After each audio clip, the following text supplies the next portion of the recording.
বুঝতে হবে মসজিদে প্রবেশ করার পরে কোনো সালাত আদায় না করে বসে যাওয়া এটা একটা বিদআত। কেউ যদি না বসে সালাত আদায় করে তাকে সালাত বন্ধ করে দিয়ে বসানো আরো জঘন্যতম বিদআত। তো আমাদের দেশের মসজিদগুলোতে দুইটা বিদআতই আছে। মুসল্লিরা গিয়ে প্রবেশ করে বসে যায়, একটা বিদআত করলো।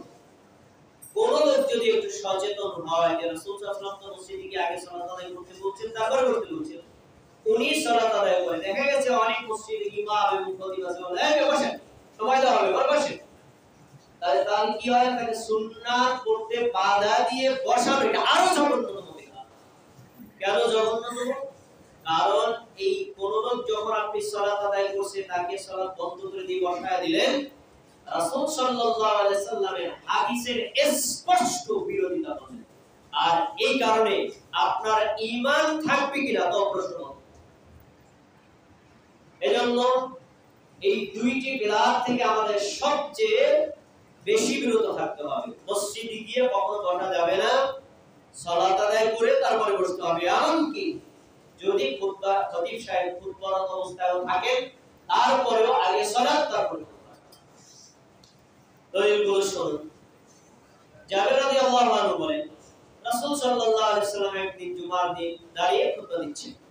এমন অবস্থায় সুলাইক গাতফানি নামে একজন সাহাবী মসজিদে প্রবেশ করলেন। ফাজার আসা তিনি বসে গেলেন। রাসূল সাল্লাল্লাহু আলাইহি ওয়াসাল্লাম খুতবার মধ্যে দেখলেন লোকটা বসে গেল। এবার তিনি ডেকে বলছেন, ইয়া সুলাইকা সাল্লাইতা, সুলাইক কি তুমি সালাত আদায় করেছো? সুলাইক বলল, আমি সালাত আদায় করিনি। আল্লাহ রাসূল সাল্লাল্লাহু আলাইহি ওয়াসাল্লাম বললেন, কুম, দাঁড়াও, ফারকা রাকাতাই, দুই রাকাত সালাত আদায় করো, ওয়ালিয়াতাজাওয়াজ ফীহিমা, এই সালাত দুই রাকাত সংক্ষেপে আদায় করো। রাসূল সাল্লাল্লাহু আলাইহি ওয়াসাল্লাম খুতবা দিচ্ছেন, সুলাইক বসে গেলেন। আল্লাহ রাসূল তাকে বসা থেকে দাঁড়ায়া আগে সালাত আদায় করতে বলেছেন, তারপর খুতবা শুনতে বলেছেন। তাহলে বোঝা যাচ্ছে যে মসজিদে প্রবেশ করার পরে যদি ইমাম খুতবারত অবস্থায়ও থাকে, আমরা কি বসে যাব না দুই সালাত আদায় করব? একটা প্রশ্ন আপনারা উত্তর দিবেন। ইমামের সাথে কথা বলা যায় খুতবার মধ্যে, একটা প্রশ্নের উত্তর দিবেন। আমি আপনাদের মসজিদে খুতবা দিচ্ছি, আমার খুতবা উত্তম না রাসূলের খুতবা উত্তম? যেই রাসূলের খুতবার তুলনায় পৃথিবীর কোনো মানুষের খুতবা তুলনা করাই যায় না, সেই রাসূল বলেছেন আমার খুতবা করে এখন সালাত দাও, তারপর খুতবা।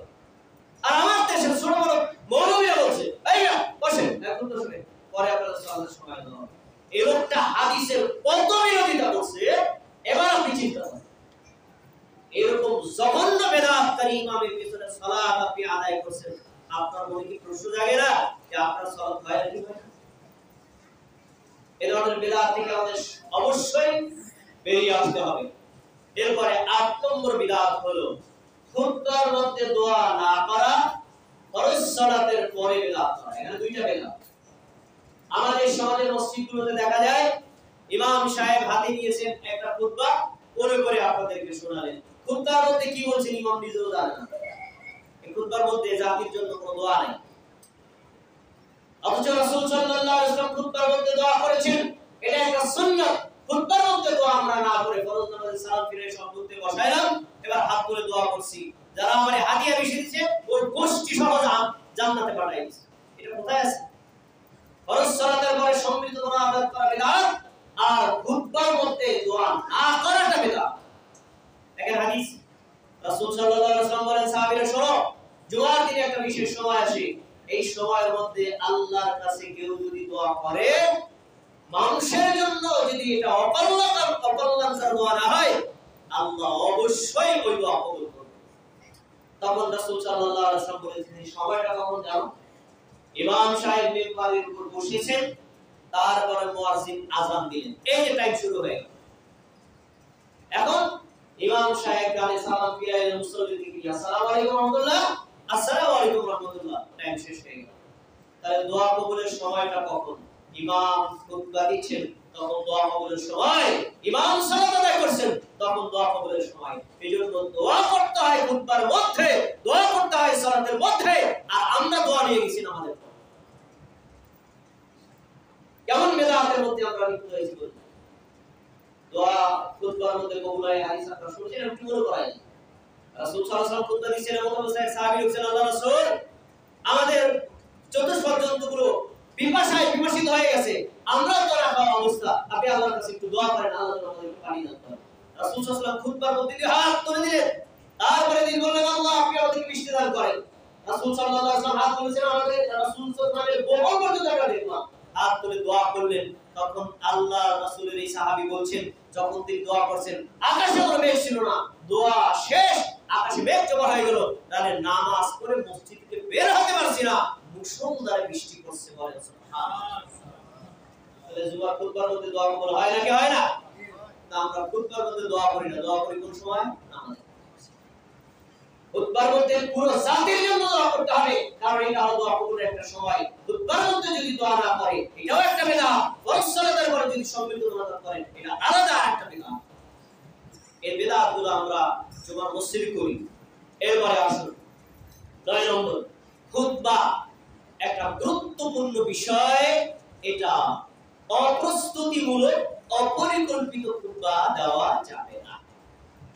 যারা আপনারা শিক্ষিত সমাজ আছেন, এই পৃথিবীতে যতগুলো বিশ্ববিদ্যালয় আছে, বিশ্ববিদ্যালয়ের lecturer, professor, assistant professor, associate professor যারাই আছেন, তারা লেকচার দেওয়ার আগে রাত্রিবেলা একটা শীট তৈরি করে, আমি আগামীকাল কি স্টুডেন্টদের সামনে কি খুতবা দেব, কি পয়েন্টটা বলব, কি ভাষণটা দিব, কি শিক্ষাটা দেব, আগে পরিকল্পনা করে তারপরে প্রস্তুতি নিয়ে এরপরে তিনি আলোচনা করেন।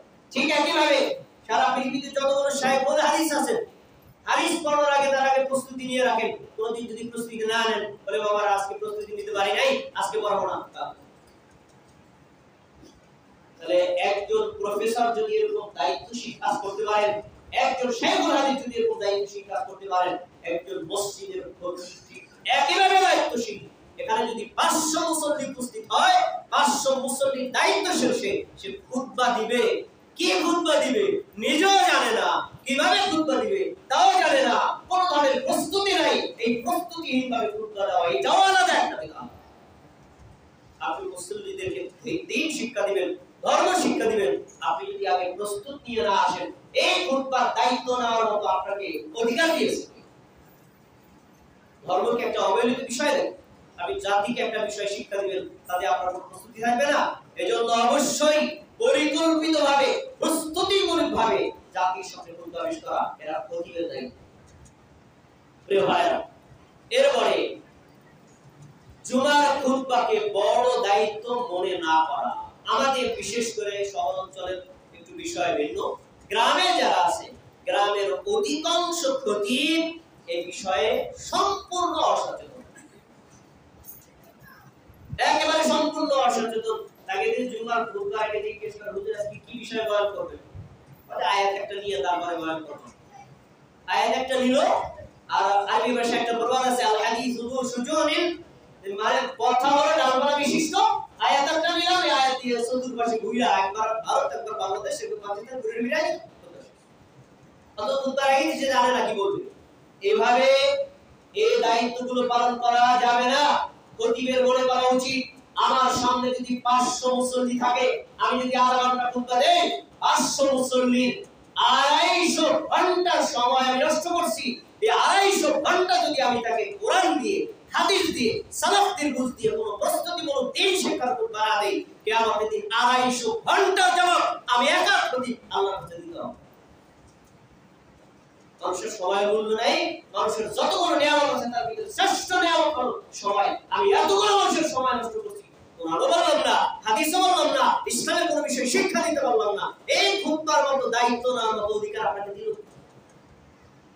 এভাবে যারা খুতবার দায়িত্বকে অবহেলা করে, তাদেরকে খতিব হিসেবে রাখাটাও হারাম, এরা জাতিকে কিছু দিতে পারে না। এই ধরনের বেদাতি যারা পোষণ করে, বেদাতি কাজ করে, সেই সকল খতিবের খুতবা শুনলে ধর্মের কিছু শিখতে হবে, এগুলো থেকে আপনাদের বেরিয়ে আসতে হবে। এরপরে 12 নম্বর, খুতবার বিষয়টা হবে কি? এটা খুব গুরুত্বপূর্ণ বিষয়, শুনে রাখেন। এই বাংলাদেশ সহ সারা পৃথিবীতে ইসলাম ধর্মের নামে যত দল, যত গ্রুপ, যত বেদাতি তৈরি হয়েছে, কেউ দলিলহীন না, সবাই দলিল আছে। জিজ্ঞেস করে কোরআন থেকে দলিল দিতে পারে, জিজ্ঞেস করে হাদিস থেকে দলিল দিতে পারে। তাহলে কোরআন হাদিস এক, না। এই কথাটা আপনারা খুব ভালো করে বুঝতে হবে। এজন্য আমরা যারা আহলুল হাদিস, যারা সালফে সালেহিনের অনুসারী, আমরা এটা জোর দিয়ে বলি, শুধু কোরআনের দলিল দিলে হবে না, শুধু হাদিসের দলিল দিলে হবে না, কোরআন এবং হাদিসের বুঝটা সালফে সালেহিনের মতো হচ্ছে কিনা এটা খুব জরুরি। এক লোককে জিজ্ঞেস করা হয়েছে, ভাই আপনার তো দাড়ি পেকে গেছে, কদিন পর কবরে চলে যাবেন, এক কথা কবরে পৌঁছে গেছে, আপনি যে কোনোদিন নামাজও পড়েন না, রোজাও রাখেন না, ইবাদত করেন না, কেন? বলে আল্লাহই নিষেধ করছে তাই করি। আর তো আপনি বললেন আল্লাহ নিষেধ করছে, হ্যাঁ কোরআনে আয়াত পড়েন, আল্লাহ কি বলছে? ওয়াবুদু রাব্বাকা হাত্তা ইয়াতিয়াকাল ইয়াকিন। যতক্ষণ পর্যন্ত তোমাদের ইয়াকিন না আসবে ততক্ষণ পর্যন্ত ইবাদত করো। ইয়াকিন আসবে ইবাদত করো। এখন আমার ইয়াকিন আসে নাই, যেই দিন ইয়াকিন আসবে ওই দিন ইবাদত করো। এই আয়াতের ইয়াকিনের অর্থ করলো কি? বিশ্বাস।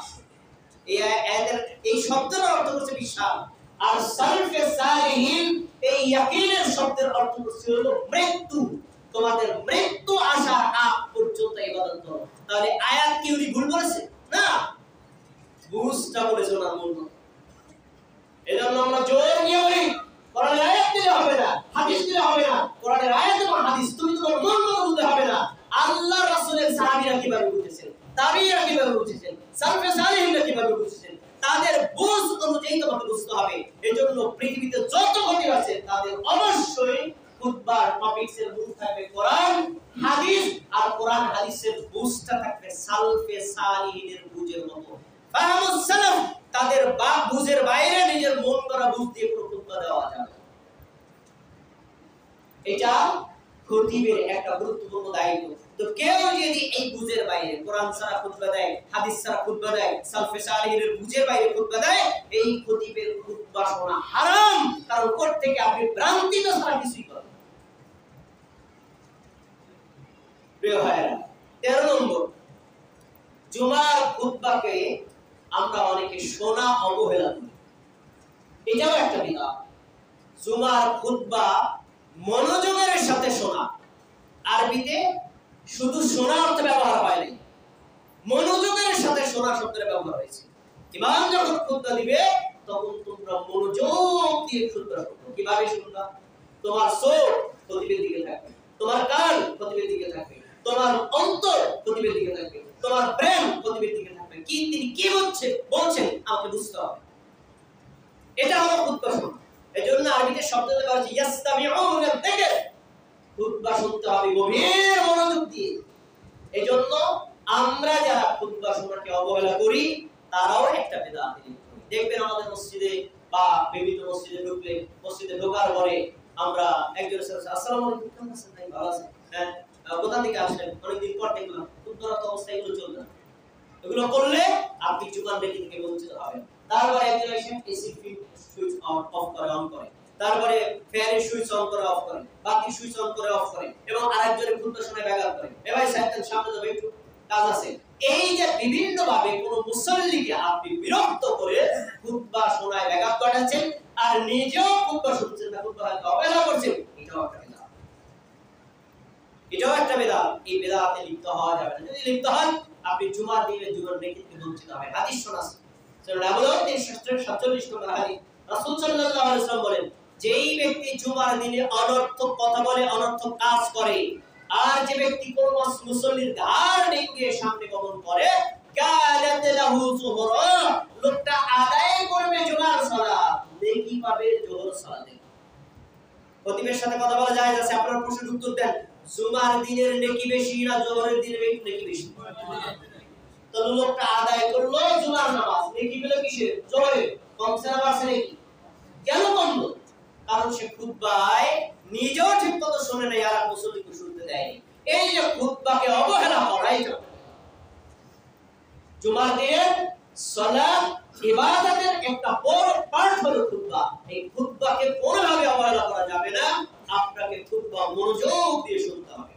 তারপরে খুতবার সময় অপ্রয়োজনীয় কথা বলা, অপ্রয়োজনীয় কাজ আপনি এগুলো করবেন না। যে কোনো ভাবে আমাদের অনেক ভাইকে দেখা যায়, আমরা এটাকে পজিটিভ নেগেটিভ দুইটাই বলতে পারি। আমি যখন আপনাদের সামনে খুতবা দেই আমি একটা আয়াত বললাম, হাদিস বললাম, আপনারা অনেক আছে মোবাইলটা ওপেন করে সাথে সাথে অ্যাপসটা বের করে শব্দ দিয়ে সার্চ দিয়ে বের করেন, বুঝি বললো প্রতিদিন বললো দেখি হাদিসটা আছে কিনা।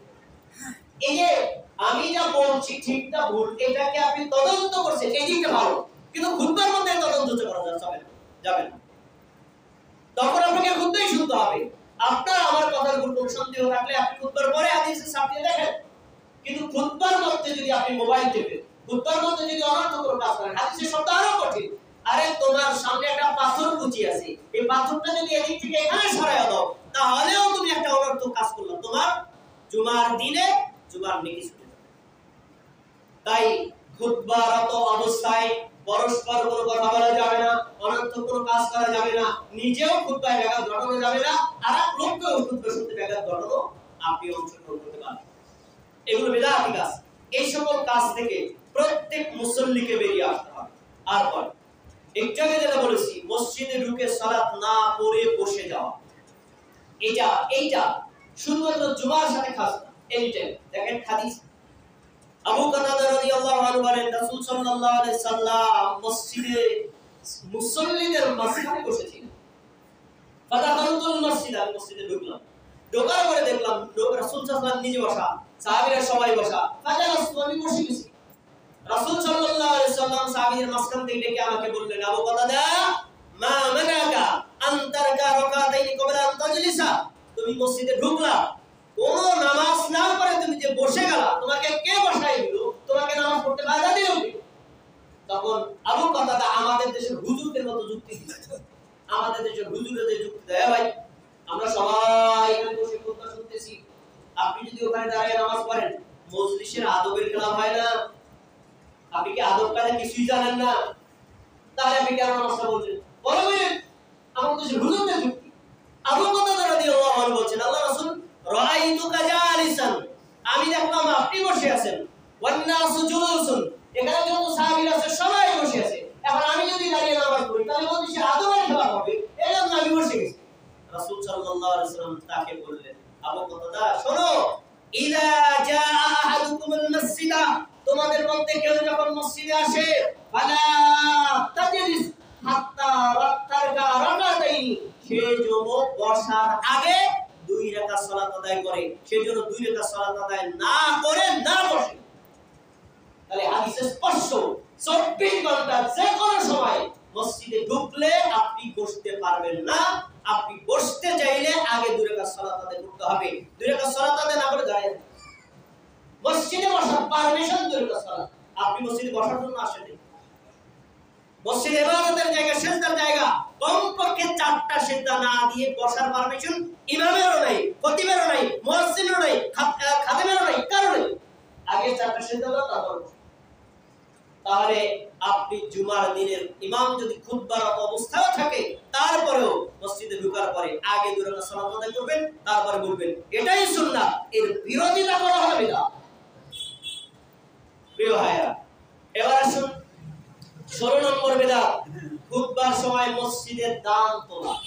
আমাদের সমাজে অনেক মসজিদে দেখা যায় যে প্রথমে হুজুর বয়ান করছে, সবাই শুনছে, বয়ানের করতে করতে আর এবারে আপনি খুতবা করতেছেন, বই লিখে দিন, তখন দান বাক্স চালু করে দেন, তো তারাই চলতেছে, ইসলামে চলতেছে, দান বাক্স চলতেছে। তো দান বাক্স যদি আপনি দানের বাক্সটা আপনার সামনে আসে, পকেটে হাত দিতে হবে, টাকা বের করে দেখতে হবে কত টাকা দিবেন, তারপরে টাকা রাখতে হবে, আবার টান দিয়ে আরেকজনকে দিবেন, এতক্ষণ পর্যন্ত খুতবা দিয়ে ইমাম সাহেব খতিব খুতবা দিচ্ছেন, এই খুতবা সময় আপনার ব্যাঘাত হচ্ছে না হয়? তাহলে এই খুতবারত অবস্থায় দান তোলা, দান করা দুইটাই বেদআত। দান তোলেন ভালো কথা, সালাত শেষ করেছেন, এবার দানের টাকা তোলেন, তখন তার কোনো কাজ নেই, কিন্তু খুতবার মধ্যে কখনো দানের টাকা তোলা যাবে না, তাহলে খুতবা শোনায় ব্যাঘাত ঘটে। এটা রাসূল সাল্লাল্লাহু আলাইহি ওয়াসাল্লাম এবং সাহাবীদের আমল নাই, এটা একটা বিদআত। এরপরে একটি গুরুত্বপূর্ণ বিদআত, যেটা আমাদের দেশের 100 মসজিদে 99টা মসজিদে এস্টাবলিশ প্রতিষ্ঠিত বিদআত। কি বিদআত? ইমাম সাহেব মসজিদে ঢোকার পরে তিনি বয়ান করেছেন, সব মুসল্লিরা বয়ান শুনলেন, বয়ান শোনার পরে আপনারা মুসল্লি যদি থাকেন একজন, 10 জন মুসল্লি পরে আসে, এবার বলে, ভাই যারা সুন্নাত পড়েন নাই তারা সুন্নাত পড়েন। এই 10 জন লোকের জন্য 90 জন মুসল্লিকে স্টপ করে দেওয়া হলো। আর 10 জন মুসল্লি সুন্নতে পড়ার জন্য তার খুতবা স্থগিত, সালাত স্থগিত, সালাত একটু পড়া হয়, তারপরে সুন্নতের সময় দেওয়া হচ্ছে। এই সিস্টেমটা কোরআনেও নেই, হাদিসেও নেই, সালাতের কোনো আমলেও নেই। এটা কি বিদআত? কারণ মসজিদে আপনি ঢুকলেন, খেয়াল করে শুনুন, ঢোকার পরে যদি দেখেন এখনো খুতবা শুরু হয় নাই, প্রথমে 2 রাকাত সালাত, এখনো ইমাম খুতবা শুরু করে নাই, তারপরে যারা 4 রাকাত পড়ে, এখনো ইমাম সাহেব খুতবা শুরু করে নাই, এখন আপনি স্বাধীন 2 রাকাত করে নফল নামাজ পড়তে পারেন, অথবা বসে বসে জিকির আজকার করতে পারেন, অথবা দোয়া করতে পারেন, অথবা কোরআন পড়তে পারেন, আপনি স্বাধীন। কিন্তু যখন ইমাম খুতবা শুরু করেছে তখন শুধুমাত্র 2 রাকাত সালাত ব্যতীত আর কোনো আমল করা যাবে না, সব বন্ধ। খুতবাই তখন প্রধান, শুধু 2 রাকাত সালাত আদায় করা যাবে, কারণ আল্লাহ রাসূল নিজেই বলেছেন খুতবার অবস্থায় ঢুকলে আগে 2 রাকাত সালাত করো, তারপর এই 2 রাকাত সালাত ছাড়া আর কোনো কাজ করা যাবে না। তো আপনি আবার এই জায়গাটার জন্য তাদের সময় দিচ্ছেন, 100 থেকে 90 জন লোককে স্টপ করে দিচ্ছেন, খুতবা দেরি করছেন, সালাত দেরি করছেন। এই যা সিস্টেম আল্লাহ রাসূলের জামানায় ছিল না, এটা একটা বিদআত। এই বিদআত থেকে বেরিয়ে আসতে হবে। এরপরে ইমাম সাহেব যে জুমার সালাত আদায় করান, এই সালাতের মধ্যে একটা বিশেষ সুন্নাত আছে, সেটা হলো সুন্নাতুল কিরাআত, কিরাআতের সুন্নাত। রাসূল সাল্লাল্লাহু আলাইহি ওয়াসাল্লাম থেকে স্পষ্ট বর্ণিত আছে, রাসূল সাল্লাল্লাহু আলাইহি ওয়াসাল্লাম কখনো জুমার দিনে প্রথম রাকাতে সূরাতুল জুমা পড়তেন, দ্বিতীয় রাকাতে সূরাতুল মুনাফিকুন পড়তেন। আবার কখনো প্রথম রাকাতে সূরাতুল আলা সাব্বিহিসমা রাব্বিকাল আলা এটা পড়তেন, আর দ্বিতীয় রাকাতে হাল আতাকা হাদিসুল গাশিয়া এই সূরা গাশিয়াটা পড়তেন। তাহলে সুন্নাত কিরাত পাওয়া গেল যে কখনো সূরা জুমা বা মুনাফিকুন, সূরা আলা, গাশিয়া এটা হলো সুন্নাত, আর বাকি যত কোরআনের আয়াত আছে সেগুলো হলো জায়েজ। ইমাম বেশিরভাগ সময় ওই সুন্নাত কিরাত গুলো করবেন, মাঝে মাঝে জায়েজ কিরাত করবেন। কিন্তু ইমাম যদি কোনোদিন সুন্নাত কিরাত না করে শুধু জায়েজ কিরাতই করেন, তাহলে সুন্নাতকে অবহেলা করা হয়, আর সুন্নাত অবহেলা করাও একটা। এরপরে 20 নম্বর বিদআত, 19 নম্বর বিদআত, এটা আমাদের সমাজের অনেকের মধ্যে আছে, এটা আপনারা করবেন কি? আমি ইমাম সাহেবের কাছে গিয়ে সালাত আদায় করলাম, সালাম ফিরানোর পরে দেখা যায় আপনাদের অনেক মুসল্লি সাথে সাথে বের হয়ে চলে যায়। না, সাথে সাথে বের হয়ে চলে যাবেন না, এটাও তো একটা বিদআত। একদিন জরুরি কাজ আছে চলে যান, কোনো সমস্যা নেই, কিন্তু আপনি প্রতিদিনই জুমার সালাতে সালাম ফেরানোর পরে চলে যান, এটা একটা বিদআত। দেখুন, জুমার সালাতের পরে কয়েক ধরনের হাদিস আছে। জুমার পরে 4 রাকাত পড়া যায়, জুমার পরে 2 রাকাত পড়া যায়, আবার জুমার পরে আগে 2 রাকাত তারপরে 4 রাকাত 6 রাকাত পড়া যায়, আবার জুমার পরে মসজিদে 2 রাকাত বাড়িতে 4 রাকাত এভাবে পড়া যায়। এখন আপনি কোন জুমাই ইমামের সালাম ফেরানোর পরে মসজিদে পড়েন না, সরাসরি চলে যান। আপনি যদি নিয়মিত সুন্নাতকে পরীক্ষা করেন, এটা একটা বিদআত। মাঝে মাঝে হতে পারে আপনার জরুরি কাজ, সালাম ফিরে চলে যান, টয়লেট সাথে চলে যান, পেশাব সাথে চলে যান, বা বাড়িতে একটা জরুরি কাজ আছে চলে যান, সুন্নাত পড়া লাগবে না। কিন্তু আপনি প্রতি জুমায় বের হয়ে যাচ্ছেন, তাহলে সুন্নাতকে অবহেলা করা হচ্ছে। এবারে সুন্নাতকে অবহেলা করে নিয়মিত বের হয়ে যাওয়া, এটা একটা বিদআত। এই বিদআত কি আমাদের সমাজে আছে না নাই? এটা করা যাবে। এরপরে 20 নম্বর, জুমার দিনে, এটা শুধু জুমার জন্য খাস না, যে কোনো সময় আপনি জামাতের সাথে সালাত আদায় করছেন, যেই জায়গায় দাঁড়িয়ে সালাতটা আদায় করবেন, এটা হলো ফরজ সালাত আদায় করবেন। পরে যখন সুন্নাত করবেন, তখন একটা মুস্তাহাব কাজ হচ্ছে ডানে বামে সামনে বা পিছনে স্থান পরিবর্তন করে করা, এটা একটা সুন্নাত। মাঝে মাঝে যদি আপনি ডানে বামে জায়গা না পান সেখানে করেন, সমস্যা নেই। কিন্তু আপনি যদি প্রতিনিয়ত যেখানে ফরজ করলেন ওই জায়গাতে সুন্নাত করেন, তাহলে এই একটা বিদআত। সাহাবায়ে কেরামদের নিয়ম ছিল যে ডানে বামে যদি জায়গা না থাকতো, তাহলে এই ভাই আমার কাছে আসেন, না ভাই আপনি আমার জায়গায় আসেন, আমি আপনার জায়গায়। ফরজ সালাতের স্থান থেকে সুন্নাত সালাতের স্থান পরিবর্তন করে পড়া, এটা আলাদা একটা সুন্নাত। ওই ফরজের জায়গায় নিয়মিত সুন্নাত পড়া একটা বিদআত। এরপরে আসুন 21তম বিদআত, আমাদের সমাজে আগে ছিল এখন নেই। একটা সময় আমাদের দাদা পরদাদা যারা আছেন তাদের মুখে শুনতাম এবারে গ্রামের জুমার নামাজ পড়া যাবে না, শহরে যারা তারা জুমার নামাজ পড়ে। অথচ বুখারীতে স্পষ্ট হাদিস আছে, ওয়াকাযালিকা আহলুল কুরা, যারা গ্রামেও থাকবে তাদের জন্য জুমার সালাতের বিধান। তো গ্রামে জুমার সালাত পড়া যাবে না এই কথা বিশ্বাস করা যাবে না। গ্রামের হয় শহরের হয় মুসলিম যদি হয় আর খতিবের বাইরে যদি কমপক্ষে 2 জন 3 জন মুসল্লি থাকে তাহলে অবশ্যই তাদেরকে জুমার সালাত আদায় করতে হবে, জোহর সালাত আদায় করা যাবে না। গ্রামের ওসিলা দিয়ে জুমার সালাত ত্যাগ করা এটা একটা বিদআত। এতক্ষণ পর্যন্ত আমি 2 জায়গায় আপনাদেরকে 21টা বিদআত বলেছি। এবার আপনাদের কাছে আমার প্রশ্ন হলো, এই 21টা বিদআত আমাদের দেশের মসজিদের 100 মসজিদের মধ্যে 99টা মসজিদে চালু আছে। এই বিদআতগুলো আপনার চোখের সামনে হয়, আপনি হয়তো বিদআতে অংশগ্রহণ করেন, না করলে আপনি পরোক্ষভাবে সাপোর্ট করেন। এই পরোক্ষভাবে 21টা বিদআত করে বা পরোক্ষভাবে 21টা বিদআত সাপোর্ট করে আপনি যে জুমার সালাত আদায় করছেন, আপনার সালাতটা কতটুকু আল্লাহর কাছে গ্রহণযোগ্য হবে এই প্রশ্ন আপনার কাছে রাখুন। আপনাদের একটা ওজর আছে ভাই, আপনাদের মসজিদ পুরো মাদারীপুর উপজেলার মধ্যে একটা, আমার বাড়ি গ্রামে, আমি প্রতি 5 ওয়াক্ত সালাত যেভাবে কিভাবে আপনার এই ওজর আল্লাহর কাছে গ্রহণযোগ্য, নিয়মিত আসতে পারবেন না। 5 ওয়াক্ত সালাতের স্থানে মসজিদে পড়ার আপনি ঠেকা গাছ, কিন্তু কমপক্ষে সপ্তাহে একটা দিন বেদাতমুক্তভাবে জুমার খুতবা শোনা, বেদাতমুক্তভাবে জুমার সালাত আদায় করা, এক্ষেত্রে অবহেলা করার কোনো সুযোগ নেই। আপনারা যারা স্থায়ী মসজিদে বিদআত এই জুমার সালাত আদায় করেন, এই 21টা বিদআতের কোনটা আপনি করেন, কোনটা আপনি সাপোর্ট করেন, আপনি এতগুলো বিদআতের সাপোর্ট করে কিভাবে আপনার জুমার সালাত আল্লাহর কাছে কবুল করাবেন, আমি 2টা হাদিস আপনাদের সামনে পেশ করছি, আমার খুতবা শেষ করছি, মনোযোগ দিয়ে শুনুন। দেখুন সহিহ মুসলিম মুকাদ্দিমার 27 নম্বর একটা হাদিস এনেছেন ইমাম মুসলিম। কি বলেছেন? মুহাম্মদ ইবনে সিরিন রাহিমাহুল্লাহ তিনি বলছেন, লাম ইয়াকুনু ইয়াসআলুনা আনিল ইসলাম, একটা সময় ছিল কোন লোক সনদ সম্পর্কে জিজ্ঞেস করত না, হাদিস বললেই গ্রহণ করত, হাদিস বললেই গ্রহণ করত। কিন্তু ফালাম্মা ওয়াকাতিল ফিতনা, যখন ফিতনা চেপে পড়ল, মানুষ বিশৃঙ্খলার মধ্যে পড়ে গেল, মানুষ বিদআতের মধ্যে লিপ্ত হলো, তখন তারা প্রশ্ন করতে লাগলো, এই তুমি যে হাদিসটা বলছো, বলো হাদিসটা কার থেকে শুননা, নাম বলো।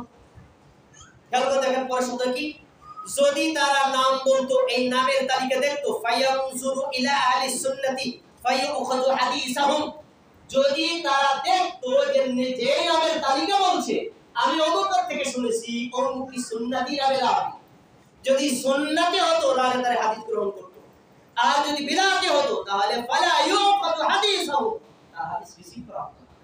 তাহলে এখান থেকে পাওয়া গেল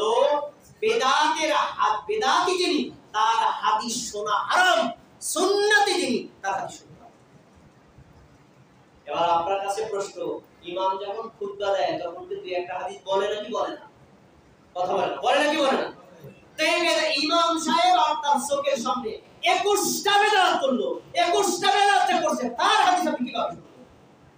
বলেন এই হাদিসের আলোকে আপনি আমার জবাব দেন। 21টা বিদআত করলো, সেই বিদআতের হাদিস আপনি কিভাবে শুনবেন? এরপরে আরেকটা হাদিস আপনাকে আমি শোনাই, যদি কোনো ব্যক্তি বিদআতের উপর ভাব নেয়, সবগুলো বিদআতের দ্বারা প্রত্যেকটা বিদআতই জঘন্য, কিন্তু যদি আকীদাগত বিদআত হয় এটা আরো জঘন্য, কারণ আকীদাগত বিদআত মানুষকে অমুসলিম বানায় দেয়। যদি কোনো ব্যক্তি আকীদাগত বিদআতি হয় তাহলে তাকে সালাম দেওয়া যাবে না, সে যদি সালামও দেয় তার উত্তর দেওয়া যাবে। কঠিন কথা, কঠিন কথা। দেখেন আমি একটা হাদিস আপনাকে শোনাই, সুনান তিরমিজি হাদিস নম্বর 2152, নাফি রাহিমাহুল্লাহ বলেন, আমরা একদিন আব্দুল্লাহ ইবনে ওমরের কাছে পড়ছিলাম। আব্দুল্লাহ ইবনে ওমরকে রাসূল সাল্লাল্লাহু আলাইহি ওয়াসাল্লাম সাহাবী ওমর রাদিয়াল্লাহু তাআলা ছিলেন, আমরা তার চতুর্পাশে বসা ছিলাম, এমন মধ্যে একজন ব্যক্তি এসে বলছে যে সিরিয়ার এক ব্যক্তি আপনাকে সালাম জানিয়েছে। আমি পরের শব্দটা আরবি বলতে খেয়াল করে শুনেন। তখন আব্দুল্লাহ ইবনে ওমর বলছেন,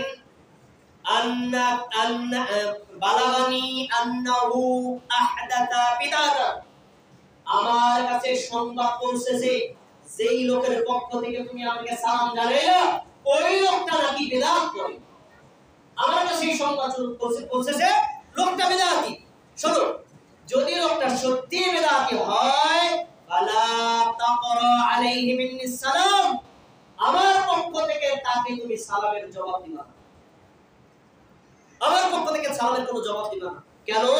আমি রাসূল সাল্লাল্লাহু আলাইহি ওয়াসাল্লামকে বলতে শুনেছি, ওয়া ইন্নাহু সায়াকুনু ফি উম্মতি মাসকুন ওয়া কাযফুন ওয়া হুয়া ফি সিন্দিকিয়্যা ওয়াল কাদারিয়্যা, আমি আল্লাহর রাসূলকে নিজের কানে বলতে শুনেছি, আমি শুনেছি তিনি বলেছেন যে শোনো, আমার উম্মতের মধ্যে কিছু মানুষ আছে যাদের উপর তারা মাটির ধর পাহাড় দশে তারা ধ্বংস হবে আর তাদের চেহারার বিকৃতি ঘটবে। তারা কারা?